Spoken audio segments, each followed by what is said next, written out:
Interest எது, இப்போலாம் எனக்கு எதுவுமே தெரியல, ஒன்று செஞ்சுட்டு இருக்கும்போதே நான் இன்னொன்று ஜம்ப் ஆகிட்டே இருக்கேன். லைக் எனக்கு இது இன்ட்ரெஸ்ட்டாக இருக்குது, ஒரு 5 டேஸ் வந்து நான் வந்து எனக்கு இதில் தான் டேலண்ட்னு நினச்சி நான் இன்வால்வ்டாக அதில் ப்ராக்டிஸ் பண்ணிட்டு இருக்கேன். ஆஃப்டர் 5 டேஸ் எனக்கு வந்துட்டு ஷிஃப்ட் ஆயிருது. ஓகே, இது எனக்கு வராது போல அப்படின்ற ஒரு செல்ஃப் டவுட் வந்துட்டு நான் நெக்ஸ்ட் இதுக்கு ஜம்ப் ஆகிடுறேன் அப்படின்றவங்களாம். ஸோ ஃபஸ்ட் வந்து உங்களுக்கு என்ன வேணும், அதே மாதிரி ஃபஸ்ட்டு உங்களுக்கு என்ன ப்ரியாரிட்டி அப்படின்றதுல வந்து நீங்கள் தெளிவாக இருக்கணும். அது தெரிஞ்சுக்கணுன்னா நீங்கள் பிரெயின் டம்ப் பண்ணணும். ஸோ அப்போ தான் நீங்கள் ஒன்று செலக்ட் பண்ணி இதுக்கு தான் நான் வந்து முக்கியத்துவம் கொடுக்கணும், இதுதான் என்கிட்ட இப்போ லேக்காக இருக்குது, இதுதான் first and foremost important thing, ஏன்னா இது என்கிட்ட இல்லை அப்படின்றத நீங்களே உங்களை பற்றி ஒரு அனலைசேஷன் தெரிஞ்சுக்கிறதுக்கு ரொம்ப யூஸ்ஃபுல்லாக இருக்கும். அண்ட் ஒன் மோர் திங், நீங்கள் வந்துட்டு செடிகள்லாம் நிறைய வளர்ந்துருக்கும்.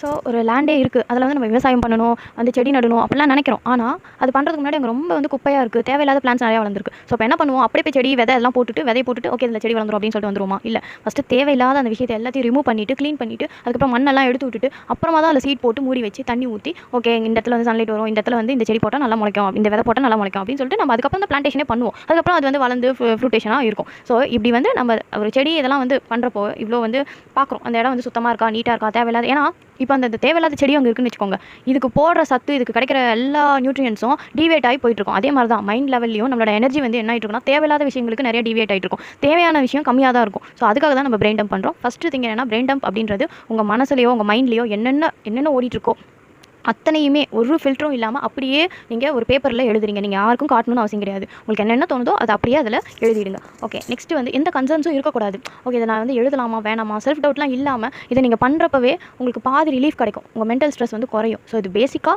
டீக்ளட்டரிங் தான். ஓகே, ஸோ நெக்ஸ்ட் என்னென்னா செகண்ட் வந்து ஓகே எப்போல்லாம் நீங்கள் பிரெயின் டம்ப் பண்ணலாம்னா, உங்களுக்கு ரொம்ப ஸ்டக்காக இருக்குது, என்னால் வந்துட்டு இந்த ஒரு என்ன சொல்கிறது மென்டலி ஐ ஃபீல் ஸ்டக், என்னால் வந்து எந்த ஒரு விஷயத்துலையும் கான்சன்ட்ரேட்டே பண்ண முடியல, நான் நல்லா தான் ப்ரொடக்டிவாக தான் இருக்கிற பர்சன், ஆனாலும் என்னால் வந்துட்டு ஒர்க்கே பண்ணிகிட்டே இருக்க முடியல, சம்டைம்ஸ் நான் நிறைய விஷயம் யோசிக்கிறேன் ஆனால் எதையுமே என்னால் ஒரு விஷயத்தில் என்னால் கான்சன்ட்ரேட் பண்ண